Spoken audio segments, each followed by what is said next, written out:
Hello friend, welcome back to Total Maintenance YouTube channel.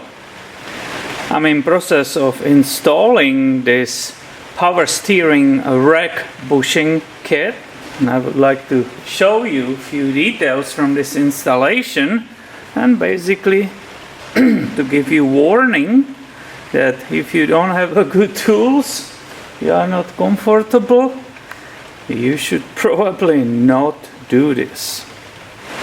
And of course the bushings, the old bushings were kind of worn, so I don't blame the owner for choosing to do this and improving that. But let me show you what I'm talking about. This is 97 4Runner, and today I actually installed these really beautiful Bilsteins, which will bring this 4Runner higher. There are new lower bushings, right? And I can tell you, that was relatively easy in comparison with dealing with this stuff. So you can see these things in different video, and let's look on that rack bushings.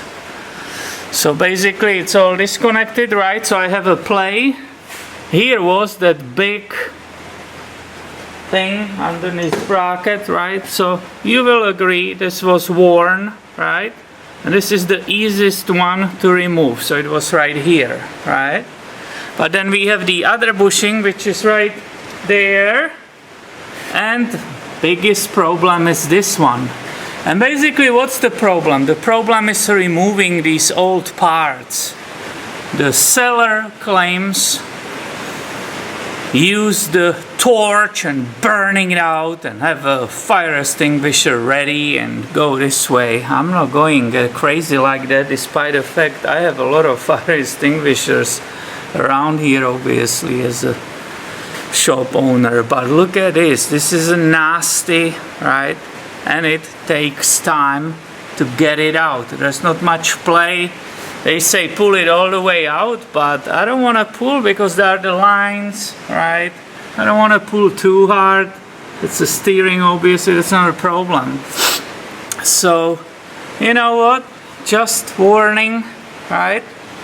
To tell you, this is not one of the easy jobs. I got it installed, but it was a nightmare, I can tell you, for multiple reasons. Not a good space. Just this bolt, for example, instead of being from underneath, it's from there. See, there's no space to drive it out. This one was easy, right? Just that removal was a nightmare, but it's all installed, right? Finally. And yeah, hopefully there will be some difference between the old one and new one, because this definitely kicked my ass. And I will say it's way more time consuming than I had any idea about it. Well, thanks for watching, and please subscribe. I have way more coming your way soon. See you later, my friend.